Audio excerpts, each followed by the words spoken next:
E aqui estamos para dar continuidade ao estudo do Livro dos Espíritos, este programa que é uma produção da Comunhão Espírita de Brasília. Eu, Ricardo Honório, e o meu dileto companheiro Alcir Almeida, estamos aqui semanalmente, às terças-feiras, a partir das 18h45, sempre com um novo programa, é, analisando, comentando cada questão do Livro dos Espíritos. Este programa é o de número 395. Isso quer dizer que, se você está chegando agora, você já tem disponível no nosso canal no YouTube 394 programas comentando desde a introdução do Livro dos Espíritos e até esta de hoje. A questão de hoje, nós vamos começar a partir da questão de número 978, mas depois da nossa vinheta. Até já. Começa agora o programa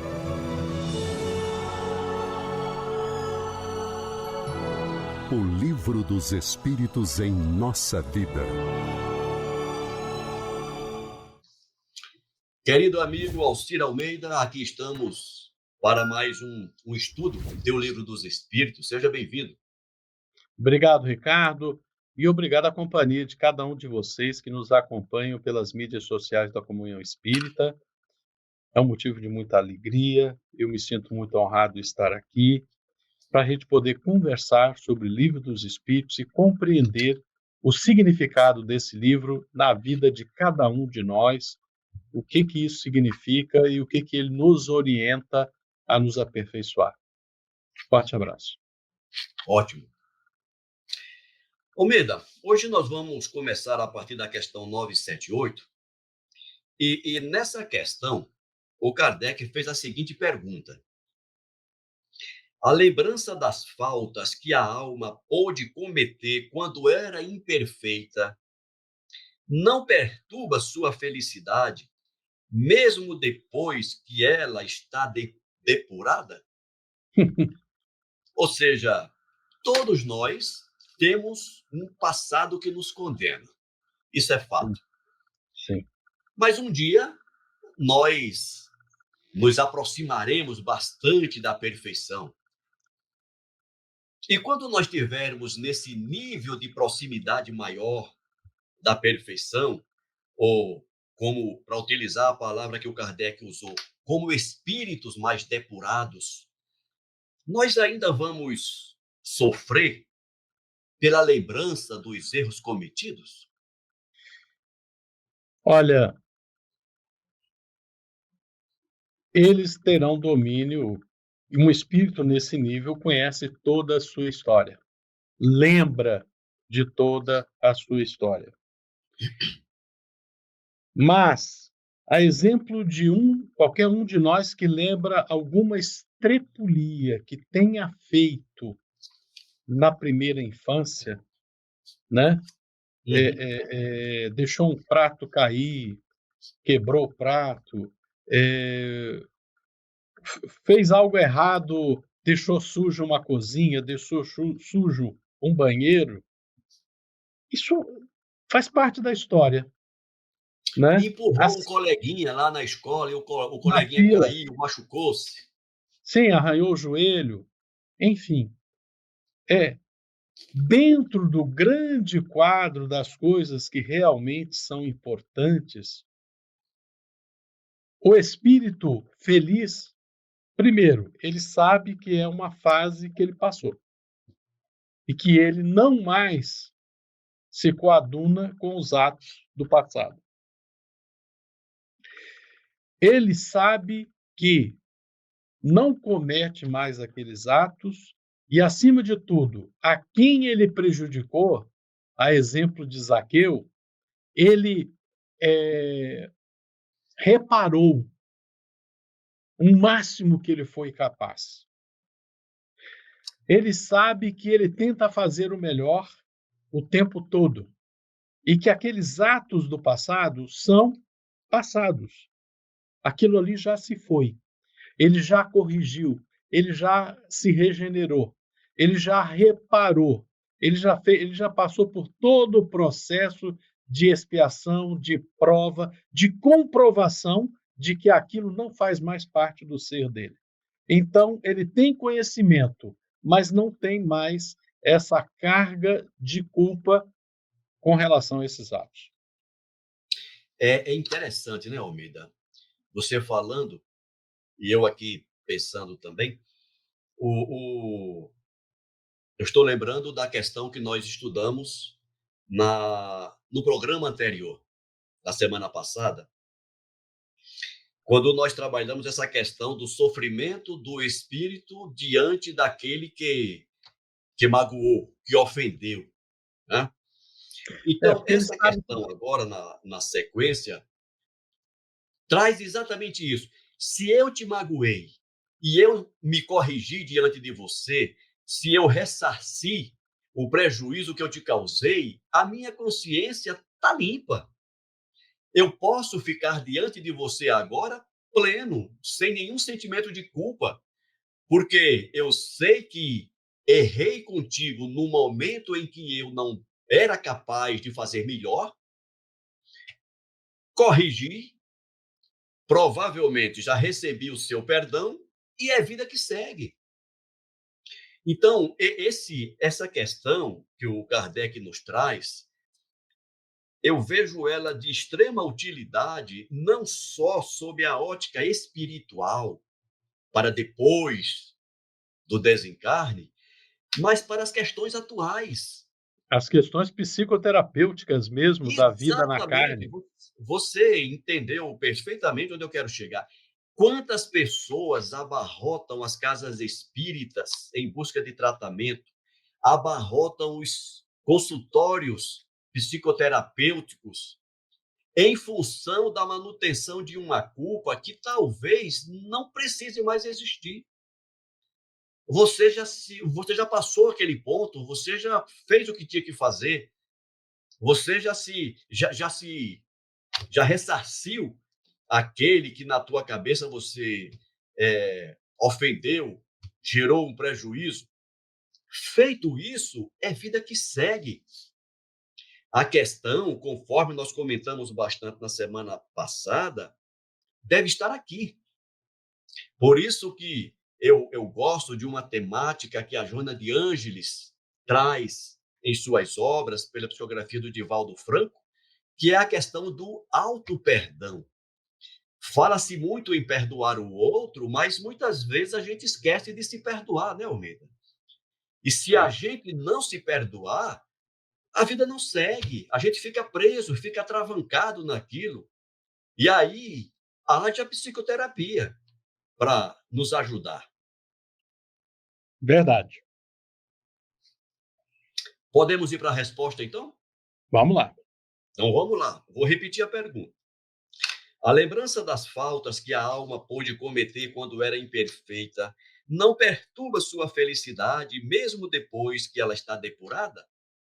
E a resposta diz: não, não perturba, porque ela já resgatou suas faltas e saiu vitoriosa das provas às quais se submeteu exatamente com essa finalidade de se recompor e deixar que a vida siga. Então, não é nenhum sofrimento. Não. Questão 979. As provas que restam a suportar para arrematar sua purificação não são para a alma uma apreensão penosa que perturba a sua felicidade? Aí é outra coisa. Agora o Kardec joga para frente, joga para o futuro, né, Almeida? As Você vê. provas que ainda restam, aquelas que eu ainda vou me submeter, essas geram alguma perturbação em mim? Pois é, você veja que nós estamos recapitulando a questão anterior e uma da semana passada, né. Ora bolas, eu, no meu ser, eu tenho a consciência divina. Eu sei que eu sou filho do Altíssimo. Eu trago em mim as regras do bem viver, do certo e do errado. Ele existe em estado absoluto dentro de mim. Existe. Apesar de tudo que a ciência e a academia fala de forma diferente. Existe uma verdade verdadeira, absoluta, que se sobrepõe a todas as outras. Se eu estou bem com os meus atos, eu estou sereno, tranquilo, calmo, pacífico. Agora, se eu ainda tenho falhas, faltas, erros, que eu sei que eu não reparei, eu sei que essas são situações que eu ainda não compensei diante do próximo, isso vai me incomodar. E não é necessário que o outro venha me acusar, não é necessário que alguém, esse é o Alcir. Não precisa repetir em voz alta o ato cometido. Eu sei. A questão aqui é essa, né? E como eu sei, o bem que eu faço me faz bem. O erro que eu cometi e já reparei, reparado está. Agora, aquilo que eu sei que ainda está pendente, isso me incomoda. É, essa palavra que o Kardec utilizou, eu acho que você utilizou uma palavra agora bem adequada, incomoda, Sim, né? Me perturba. causa, me causa apreensão. E eu acho que é uma coisa natural, né? Eu acho que todos nós, quando vamos passar por uma prova qualquer, gera uma apreensão. Será que eu vou conseguir? Será que eu vou dar conta disso? Né? É, talvez não chegue a um nível de sofrimento, né, Almeida? Mas uma apreensão, uma perturbação, com Um certeza, desconforto. um desconforto. Então vamos à resposta. Para a alma que ainda está enlameada, sim, vai gerar uma perturbação. É por isso que ela não pode gozar de uma felicidade perfeita, senão quando esteja purificada. Mas para aquela que já se elevou, o pensamento das provas que restam a suportar nada tem de penoso. É aquela coisa, né? Se a gente, você e eu agora, formos submetidos a uma prova de soma de algarismos até três ordens, ou seja, de 000 a 999, para somar dois números, não vai causar a menor apreensão. Não vai, Ótimo, não vai ter desequilíbrio nenhum envolvido nisso. A gente vai ficar excelente. fazendo continha aqui até acabar a tinta da caneta, Ótimo exemplo, ótimo exemplo. né? Agora, Não se causa começar a problema. complicar, né, Almeida? Vamos com Se a matemática funções. é mais avançada, né? Aí a gente, epa, será que eu vou dar conta, né? Mas faz É, parte do nosso processo. para ser bem fiel ao exemplo que você trouxe, para você continuaria sendo tranquilo. A partir dos 3 dígitos, eu já ia começar a ficar preocupado, viu? Ah, Ah, Almeida. Vamos lá. O comentário fez também um Kardec para essa questão. A alma, a alma que alcançou certo grau de pureza já goza a felicidade. só um pouquinho, só um pouquinho. Isso aí é o comentário do Kardec. Então, é o comentário que o Kardec fez Mas a gente sobre leu a essa questão resposta? que a gente acabou de comentar. Mas a gente leu a resposta? Eu acho que lemos. Vou ler de novo. Para a alma que ainda está enlameada, sim, gera perturbação. É por isso que ela não pode gozar de uma felicidade perfeita, senão quando esteja purificada. Mas para aquela que já se elevou, o pensamento das provas que lhe restam a suportar, nada tem de penoso. Né? Aí foi quando você trouxe o exemplo da soma até 3 dígitos, que eu gostei dessa prova. E agora o comentário do Kardec. A alma que alcançou certo grau de pureza já goza a felicidade. Olha que detalhe interessante, né, Almeida? A Uhum. gente não precisa alcançar totalmente a pureza para já gozar de uma certa felicidade. Não. A alma que alcançou certo grau de pureza já goza a felicidade.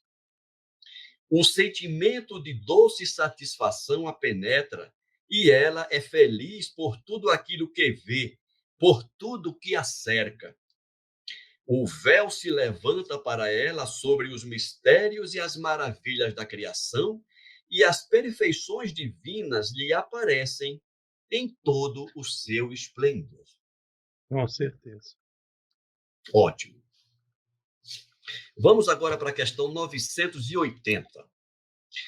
O laço simpático que une os espíritos da mesma ordem é para eles uma fonte de felicidade? Olha só, o fato o laço simpático em espíritos da mesma ordem. Se eles gostam um do outro, sim. Mas na mesma ordem, dependendo da ordem, você pode encontrar alguém com quem você não tem simpatia, né? Eu- Verdade. o que não é o caso entre os espíritos felizes. Os espíritos felizes, por definição, eles vibram numa faixa vibratória harmônica com a vontade de Deus. Logo, eles vibram na mesma faixa. Logo, eles são simpáticos. Logo, sim, a união entre eles é de plena felicidade. O problema é que na nossa ordem, ou nas nossas ordens, porque são diversas, mesmo aqui no planeta Terra, você pode não necessariamente estar em simpatia com o outro. Mas É quando. verdade. Cara, é interessante você perceber uma coisa que eu não tinha percebido. Quando a gente lê assim rapidamente, né, na mesma ordem, considera uma ordem.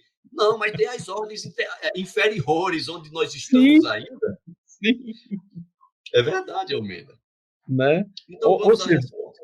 vamos lá, vamos na resposta. A união dos espíritos que se simpatizam para o bem é para eles uma das maiores alegrias, porque não temem ver essa união perturbada pelo egoísmo. Eles formam no mundo inteiramente espiritual famílias com o mesmo sentimento. E é nisso que consiste a felicidade espiritual, como no teu mundo vos agrupais em categorias e sentis um certo prazer quando vos reunis. Isso é verdade, né, Almeida? Com Cá entre certeza. nós, tem aquelas pessoas que, quando a gente se encontra, sente uma alegria, uma simpatia. São aquelas pessoas que conversam o dia, a noite inteira e o papo não acaba. Eu não Ou sei se eu seja, falei Eu não sei se eu falei isso no ar, né, ah, mas eu lembro que eu já comentei contigo. Poxa, eu tenho um irmão que eu fico anos sem vê-lo, e não é um irmão na carne, é um irmão que eu tenho, né. Nós chegamos uma vez a ficar, por causa desse Brasilzão grande, nós ficamos mais de 10 anos sem sentar e conversar. Hoje em dia, claro, você pega um celular, você liga para o planeta inteiro se quiser. Antigamente não era assim, gente, né? Nós ficamos. O dia que a gente sentou para conversar, a gente começou a conversar às 8 horas da manhã, ficamos o dia inteiro conversando. Quando chegou às 4 horas da manhã, um olhou para o outro olhou para um, cara, a gente precisa ir dormir, cara, senão não vai dar certo. E a gente foi dormir e levantou no dia seguinte e a conversa continuou, né? E é a gente exatamente o não que se, você falou. a gente não se cansa da companhia do outro, né, Almeida? Isso, exatamente. E para terminar a resposta, a afeição pura e sincera que experimentam e da qual eles são o objeto é uma fonte de felicidade, porque lá não há falsidade, não há falsos amigos, nem hipocrisia entre eles. Então, isso faz com que realmente haja um sentimento de alegria, de felicidade, de bem-estar, de harmonia pelo contato mútuo desses espíritos, encarnados ou desencarnados, né?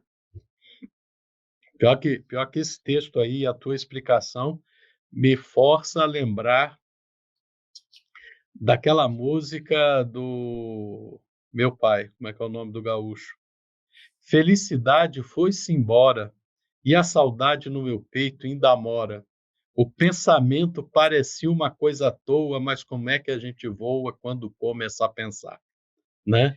E, quando você está com alguém que está bem e vocês estão na mesma faixa, não é não é uma questão de amor romântico, é amor fraterno, né? É uma expressão fraterna do amor, e vocês Ágape, vão.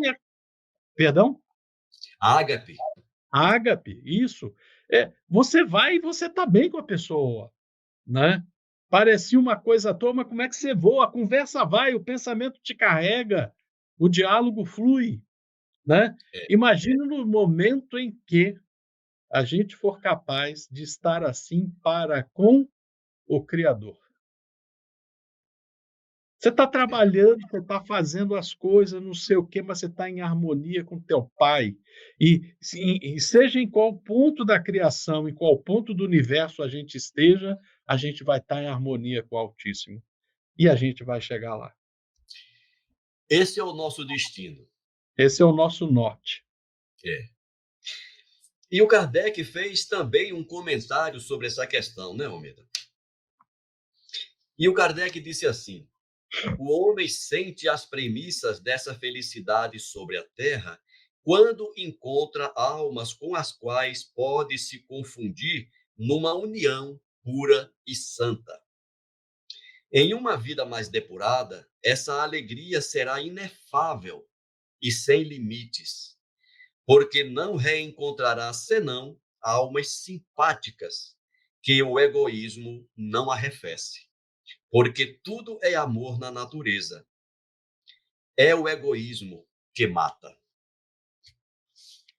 Interessante, né? Interessante. Não, essa expressão final aqui é o egoísmo que mata. É, Quando eu acredito que eu sou melhor do que o outro, quando eu acredito que, por eu ter um conhecimento a mais, eu posso decidir a vida do outro, quando eu me iludo achando que eu tenho o direito de impor a minha vontade sobre o outro, seja eu, Alcir, seja eu um coletivo, seja eu um conjunto de pessoas quaisquer, um partido político, uma religião, né? Porque mesmo nós que acreditamos no espiritismo, nós não temos o direito de impor a nossa percepção, a nossa visão de mundo a quem não pensa como nós, exato. né? E a gente tem que aceitar que o outro é diferente, que o outro pensa diferente, que o outro está num momento diferente do meu, né? Eu só posso Essa, dizer do que eu penso, do que eu decido e como eu ajo. Eu não posso impor isso a outrem. você levanta uma questão interessante, Almeida, porque quando a gente vai lendo, vai refletindo sobre essas questões, naturalmente a gente se deixa viajar pelo nosso pensamento e se vê numa condição positiva nesse sentido, numa condição de harmonia plena, numa condição de fraternidade plena. Mas a gente esquece que para atingirmos esse ponto de união, de fraternidade, de comunhão de pensamentos e sentimentos, nós precisamos sair de onde estamos e galgarmos esses degraus que ainda faltam para atingirmos esse ponto. E aí é onde começa um problema que nem sempre a gente atenta. É que para chegar nesse ponto de fraternidade, eu tenho o meu tempo à minha disposição, você tem o seu tempo à sua disposição, cada um tem o seu tempo. E quando a gente quer impor uma fraternidade, impor uma harmonia de acordo com o meu pensamento, com a minha condição, mesmo trabalhando pela fraternidade, a gente deixa de ser fraterno. Isso Mesmo não é trabalhando pela liberdade, isso harmonia, A gente desarmoniza. Isso não é liberdade, isso não é igualdade, isso não é fraternidade, não é caridade, isso não é amor, isso é egoísmo. Isso é egoísmo. Para você ver como é difícil esse nosso processo de evolução, porque durante o processo a gente ainda confunde as coisas, né? Não, eu sou espírita, eu estou convencido que a mensagem espírita é a melhor. Então eu vou pegar o Alcir pelo pescoço e dizer: você tem que ser espírita também. Eu quero o teu bem, eu quero ser, eu te amo, eu quero o teu bem, então eu te obrigo a ser espírita. Aceita aqui essa palavra como a expressão da verdade absoluta. Eu sei que existe a verdade, esta é a verdade. Lascou-se, meu povo. Então, muitas vezes, a gente trabalhando pela verdade, trabalhando pela fraternidade, a gente comete essas coisas, porque não percebemos ainda esse. Nós não percebemos que Deus, em sua perfeição, nos concedeu o livre-arbítrio. E a gente quer negar isso para o próximo. A gente não lembra que Jesus não saiu pegando ninguém pelo braço e dizendo: siga-me à vontade, obrigatoriamente. Né? O próprio Cristo, ele trouxe uma proposta. E há 2000 anos ele está aí esperando que nós aceitemos a proposta dele, mas ele até hoje não obrigou ninguém. É interessante. Alcir, o nosso tempo está bem próximo de se esgotar. Eu vou parar por aqui e no próximo programa a gente continua e provavelmente vamos encerrar essa temática. Está faltando apenas 2 questões sobre esse tema. Então vamos ficando por aqui. Mais uma vez eu te agradeço a companhia e a sua participação. E a gente se vê no próximo programa, então. Gente, um abração para vocês. Obrigado pela companhia, obrigado por vocês estarem aqui com a gente. Se gostaram, deixem um like. Não gostaram, façam o seu comentário, façam o seu voto negativo também. Mas, acima de tudo, apresentem sua crítica para a gente poder aperfeiçoar.